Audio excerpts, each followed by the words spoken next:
आप सभी को राधे राधे, जय श्री कृष्णा। उम्मीद करता हूं आप लोग बहुत अच्छे होंगे और बहुत अच्छी आपकी पढ़ाई भी चल रही होगी। दोस्तों यहां पर हम लोग उपस्थित हो चुके हैं आंसर राइटिंग की क्लास नंबर 2 में, अर्थात डे 2 में। और डे 2 में मैंने आपको बताया था डे 1 में हम लोग जीएस पेपर 1 करेंगे, डे 2 में हम लोग GS paper 2, day 3 GS paper 3, day 4 GS paper 4, इस तरह से डे 6 तक हम लोग 6 पेपर के एक एक क्वेश्चन कर लेंगे। ठीक है, और एक होमवर्क क्वेश्चन भी दूंगा।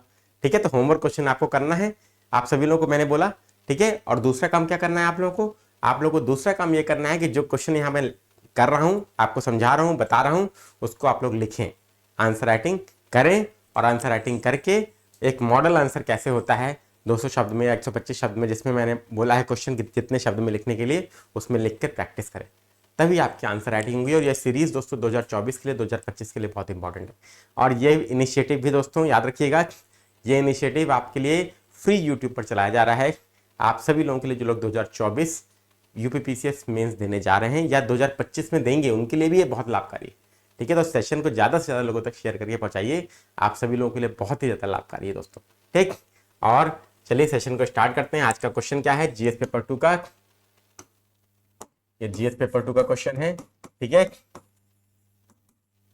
राज्यपाल का पद विवादास्पद क्यों है, चर्चा कीजिए। ठीक है, why is the post of governor controversial, discuss. ठीक है, तो चलिए स्टार्ट करते हैं दोस्तों, लेकिन एक महत्वपूर्ण सूचना के साथ। महत्वपूर्ण सूचना क्या है? ये है महत्वपूर्ण सूचना, हमारी फाउंडेशन बैच हमारे एप्लीकेशन पर चल रही है दोस्तों, और होली अवसर पर, होली के त्यौहार पर 80% का डिस्काउंट आपको मिल रहा है यहाँ पर।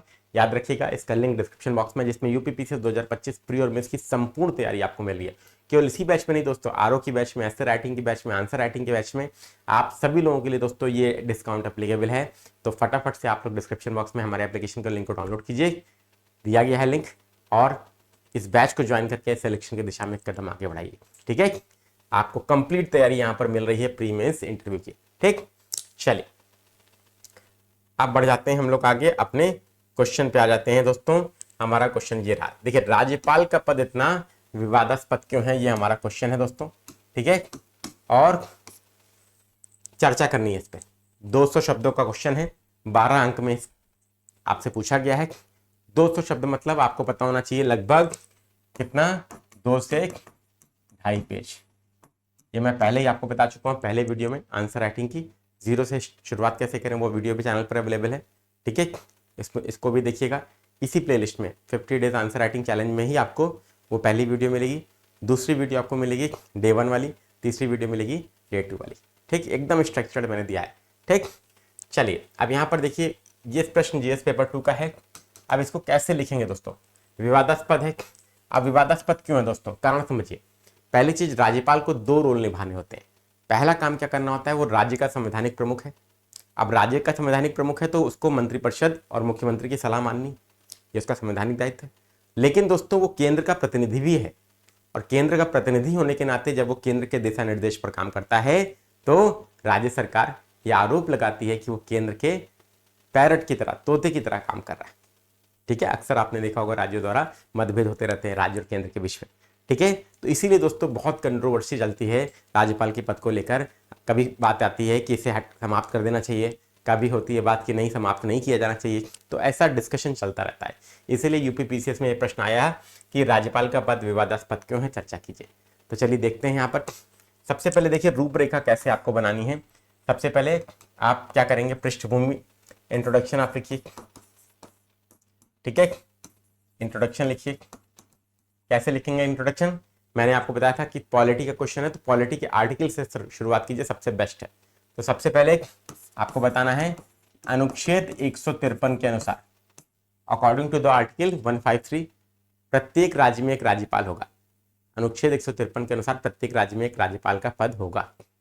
ठीक है, और अनुच्छेद 154 के अनुसार, अनुच्छेद 154 के अनुसार राज्य की कार्यपालिका शक्ति राज्यपाल में निहित होगी, जिसका उपयोग वो स्वयं या अपने अधीनस्थ अधिकारियों के माध्यम से कर सकता है। ठीक, नोट कर लीजिएगा, कॉपी पेन से ध्यान रखिए, यहीं से शुरुआत करनी है इंट्रोडक्शन की। ठीक है, ये दोनों आर्टिकल आपको बताने होंगे। ठीक, अब अधीनस्थ अधिकारी कौन है? तो मुख्यमंत्री और मंत्रिपरिषद। ठीक है, तो अर्थात कुल मिला के बात ये हो गई कि वास्तविक कार्यपालिका राज्य की कौन है, मुख्यमंत्री और मंत्रिपरिषद, जिसकी सलाह पर राज्यपाल काम करता है। जैसे कि केंद्र के स्तर पर राष्ट्रपति प्रधानमंत्री और मंत्रिपरिषद की सलाह पर काम करता है। ये संवैधानिक दायित्व है, ठीक। लेकिन दोस्तों यहाँ पर राज्यपाल को एक एडिशनल पावर भी दी गई है। क्यों? क्योंकि राज्यपाल क्या है, राज्यपाल केंद्र का प्रतिनिधि भी है, कि राज्यपाल अपने विवेक से काम कर सकता है। अब राज्यपाल विवेक से काम करेगा, इसका मतलब क्या है, राज्यपाल विवेक से काम करेगा, इसका मतलब यह है कि वो केंद्र के दिशा निर्देश पे काम कर रहा है, ठीक है ना। राज्यपाल विवेक से कभी काम नहीं करता, या तो मुख्यमंत्री मंत्रिपरिषद की सलाह पर काम करेगा जब राज्य का संवैधानिक प्रमुख होने के नाते काम कर रहा है, या तो केंद्र के दिशा निर्देश पर काम कर रहा है, तो वो अपने विवेक पर काम कर रहा है। समझ में आ गई बात, क्लियर है? ये ध्यान रखिएगा, ये बेसिक अंतर समझ जाएंगे तो कभी के प्रश्न दिक्कत होगा ही नहीं।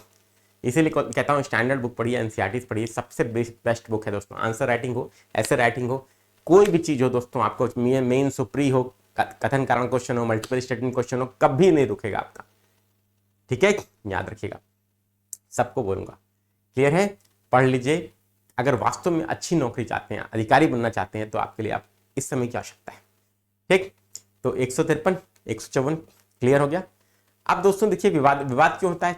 विवाद तब होता है दोस्तों जब राज्यपाल क्या करता है, राज्यपाल केंद्र के दिशा निर्देश पर काम करता है, अर्थात अपने विवेक से काम करता है, तो राज्य सरकार यह आरोप लगाती है कि केंद्र के तोते की तरह राज्यपाल काम कर रहे हैं, पैरट की तरह काम कर रहे हैं।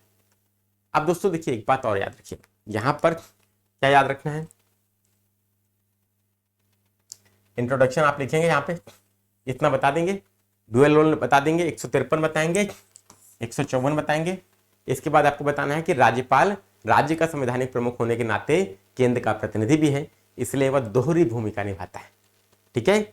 और जब वो केंद्र के प्रतिनिधि के तौर पर काम करता है, तो राज्य सरकार को अक्सर ये लगता है कि केंद्र के दिशा निर्देश पर इलविल से काम कर रहा है, ठीक है, दुर्भावना से काम कर रहा है, ठीक है। इसीलिए दोस्तों ये विवाद का विषय है। बस ये आपका इंट्रोडक्शन हो गया, क्लियर, ठीक है दोस्तों। वीडियो कैसा लग रहा है कमेंट बॉक्स में जरूर बताइएगा आप लोग, ठीक। अपने दोस्तों में ज्यादा से ज्यादा शेयर कीजिएगा। इसके बाद दोस्तों, अब इसका मिसयूज कैसे हुआ इसको समझाइए, ठीक है। अब राज्यपाल का पद नहीं होना चाहिए, उसके पक्ष में तर्क, राज्यपाल का पद होना चाहिए, इसके पक्ष में तर्क, और संतुलित दृष्टिकोण के साथ निष्कर्ष या कंक्लूजन, ये आपको बस लिखना है, याद रखिएगा, ठीक है। इंट्रोडक्शन मैंने आपको बता दिया। इसके बाद इसका मिसयूज कब कब हुआ ये बताइए, शुरुआत कब हुई। इसके बाद दोस्तों, राज्यपाल के कार्यालय के को हटाने के पक्ष में क्या तर्क है, राज्यपाल का कार्यालय रहना चाहिए इसके पक्ष में क्या तर्क है, ठीक है, ये दीजिए। उसके बाद क्या करिए, निष्कर्ष लिखिए। निष्कर्ष हमेशा बैलेंस्ड होना चाहिए, ठीक है, ध्यान रखिएगा। अब देखिए यहाँ पर क्या लिखा है, यहाँ पर मैंने आप एक छोटा सा आपको यहाँ पर प्रस्तुतिकरण भी किया आपके लिए। राज्यपाल राज्य का औपचारिक प्रमुख है, राज्य की सभी कार्यवाहियां राज्यपाल के नाम पर ही की जाती हैं, राज्य सरकार की, ठीक। किसी राज्य का राज्यपाल केंद्रीय मंत्रिमंडल की सिफारिश पर राष्ट्रपति द्वारा नियुक्त किया जाता है, अनुच्छेद 155, ठीक है, क्लियर है। यहां पे लिखिए अनुच्छेद 155 के अनुसार, ठीक है ना। अगर नहीं लिखेंगे तो फिर उत्तर आपका अच्छा नहीं बनेगा। एक स्क्रीनशॉट ले लीजिए, एक स्क्रीनशॉट ले लीजिए फटाक से, एक स्क्रीनशॉट जल्दी से ले लीजिए आप लोग।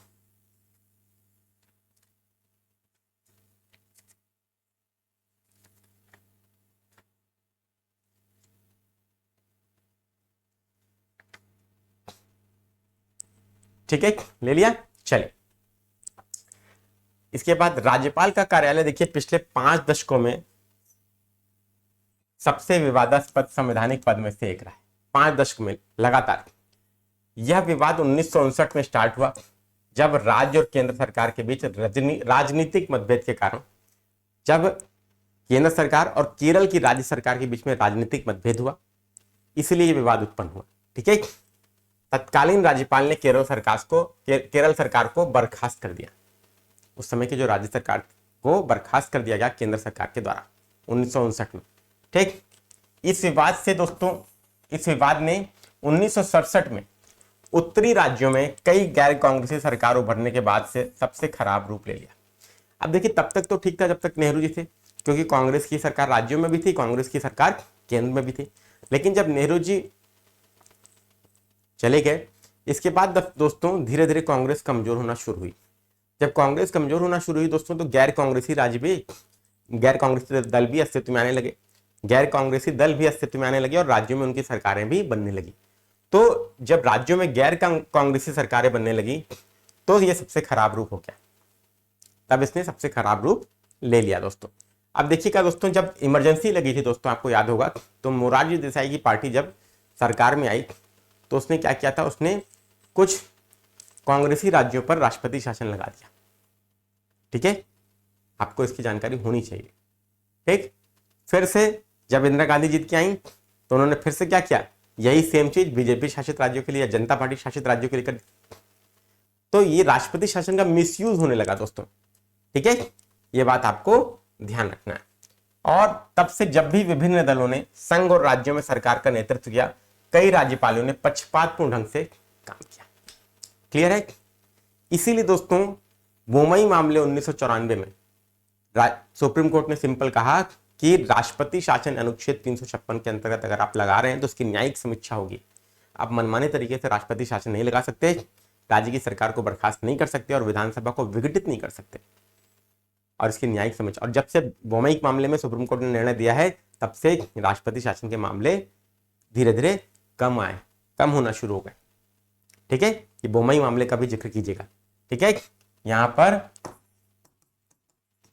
बोमई मामले का भी जिक्र करिएगा 1994।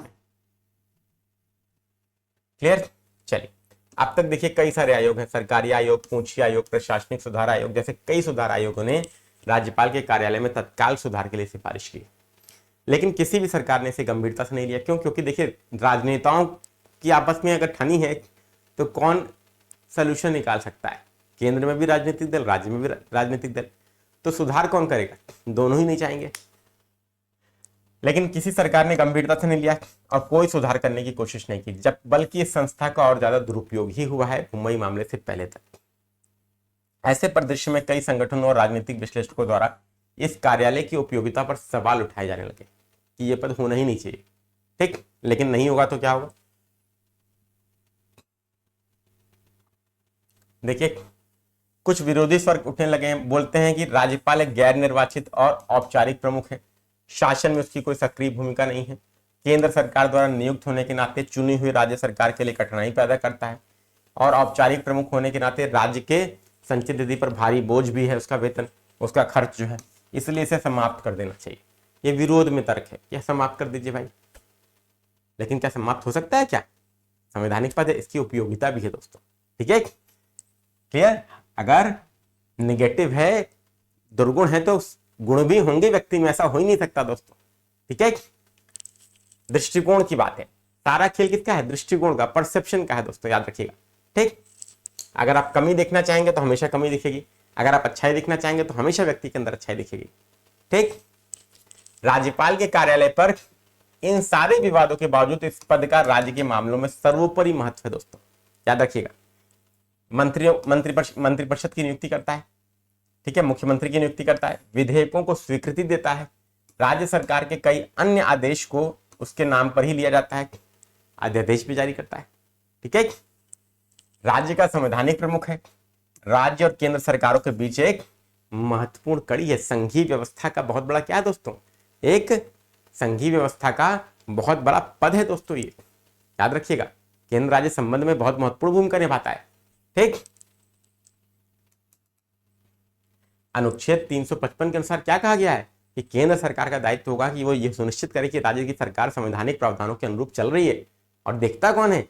ये राज्यपाल ही तो बैठ के इंश्योर करता है। ठीक है, और अगर नहीं चल रही तो 356 के तहत राष्ट्रपति शासन की सिफारिश कर देगा। ठीक है ना? क्लियर? चलिए, राष्ट्रपति शासन के समय में वास्तविकता में राज्य चलाने वाले कौन है? वो राज्यपाल ही। जब राष्ट्रपति शासन लग गया तो राज्य में सरकार चला कौन रहा है? वो मुख्य सचिव की सहायता से राज्यपाल ही तो चलाता है। ठीक, इसके अलावा कुछ राज्य के राज्यपालों को कुछ मामलों में विशेष शक्तियां भी प्राप्त। राज्यपाल के कार्यालय राज्य के मामलों में अधिक महत्वपूर्ण कार्यालय है, इसलिए इसे समाप्त करने की बजाय इसमें सुधार लाने की गुंजाइश है। समाप्त नहीं कर सकते आप, इतना महत्वपूर्ण पद आप समाप्त नहीं कर सकते। ठीक है, सफेद हाथी नहीं है, केवल सफेद हाथी नहीं है, कभी कभी घोड़े की तरह भी काम करता है और बहुत महत्वपूर्ण रोल निभाता है दोस्तों। ये राज्य सरकारें नहीं समझेंगी दोस्तों क्यों? क्योंकि हमारे देश में संघ के अस्तित्व को गारंटी और सुरक्षा दी गई है, याद रखिएगा, ना कि राज्यों के अस्तित्व को। अगर कल की डेट में राज्य सरकार ये कहे कि हमें हमारा राज्य अलग कर देना चाहिए भारत संघ से, अलग करने की मांग उठाने लगे, तो क्या हम पूरा कर देंगे? राज्यपाल एक चेक लगाता है राज्य सरकार के ऊपर कि 355 के अंतर्गत कि वो संविधान के प्रावधानों के अनुरूप चल रही है कि नहीं। ठीक है ना, ये ध्यान रखिए। हमारे यहाँ संघ के अस्तित्व को गारंटी सुरक्षा है, ना कि राज्यों के अस्तित्व को, इस बात को ध्यान रखिएगा। इसीलिए भारत को विभक्त राज्यों का अविभाज्य संघ कहा गया है, अनुच्छेद 3 ऑफ द भारतीय संविधान, मतलब article 3 of the Indian constitution. ठीक, इतना चीज दोस्तों अगर आप लिख देंगे ना, डेफिनेटली कोई नंबर रोक ही नहीं सकता दोस्तों आपको। ये मान के चलिए 12 अंक का है, कम से कम आपको 8 नंबर मिलने से कोई ताकत नहीं रोक पाएगी। ठीक, नोट डाउन कर लीजिएगा दोस्तों जितना मैं बता रहा हूं आपको।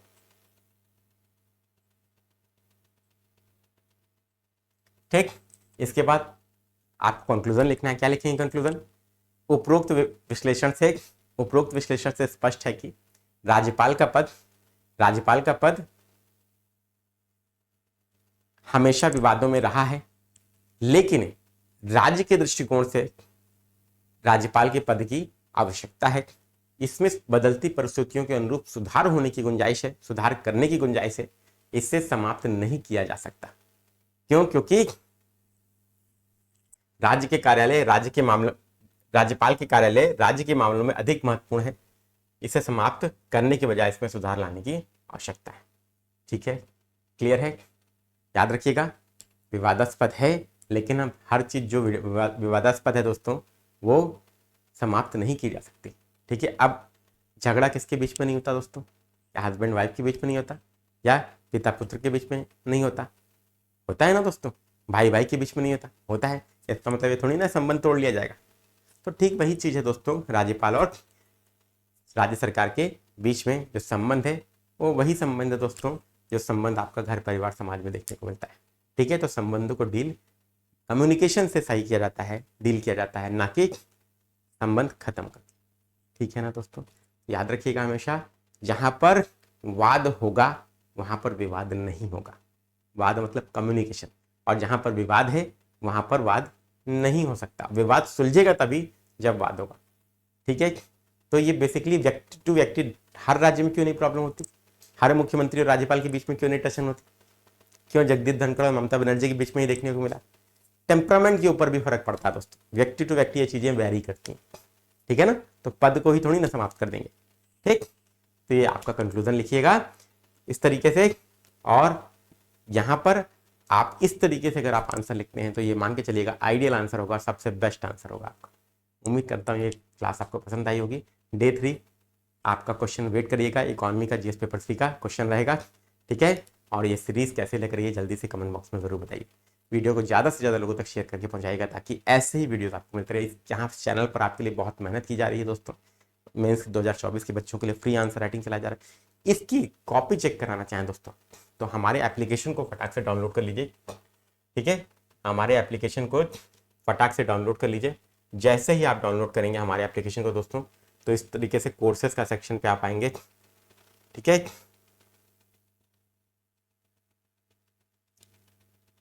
कोर्सेज में आप आएंगे दोस्तों। जैसे ही आप एप्लीकेशन को डाउनलोड करेंगे तो देखिए ये हमारी फाउंडेशन बैच है दोस्तों, आप देख सकते हैं ये हमारी, इस पर 80% का डिस्काउंट आपको मिल रहा है इस समय। और ये बैच दोस्तों आपको मिलेगी आंसर राइटिंग के। इस पे दोस्तों आपको ज्वाइन करना है, क्लिक करना है, और इस पे जो होली ऑफर पे दोस्तों देखिए इतना ज़बरदस्त डिस्काउंट आपको मिल रहा है। आप इसकी कॉपी चेक करा सकते हैं और आराम से दोस्तों पूरी आंसर राइटिंग GS1 से GS6 की कर सकते हैं। उम्मीद करता हूँ आपको वीडियो पसंद आया होगा। पसंद आया तो लाइक कीजिए, शेयर कीजिए, चैनल पर नए तो सब्सक्राइब कीजिए, और एक होमवर्क क्वेश्चन लिख लीजिए। होमवर्क क्वेश्चन क्या है दोस्तों, यहाँ पर मैं आपको बता देता हूँ। होमवर्क क्वेश्चन आप सभी लोगों के लिए,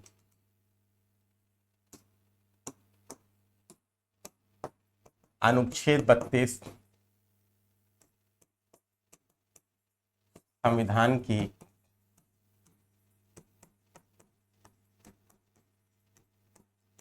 आत्मा है, व्याख्या कीजिए। ठीक है, तो अगर आप हमारे आंसर राइटिंग प्रोग्राम से जुड़ेंगे तो आप यहाँ पर कॉपी चेकिंग अपनी करा सकते हैं। ठीक है, जो मैंने प्रोग्राम आपको दिखाया एप्लीकेशन में, आपको लिंक भी मिल जाएगा हमारे एप्लीकेशन का डिस्क्रिप्शन बॉक्स में। चलिए तो मिलते हैं डे 3 वाले क्वेश्चन में। राधे राधे, जय श्री कृष्ण।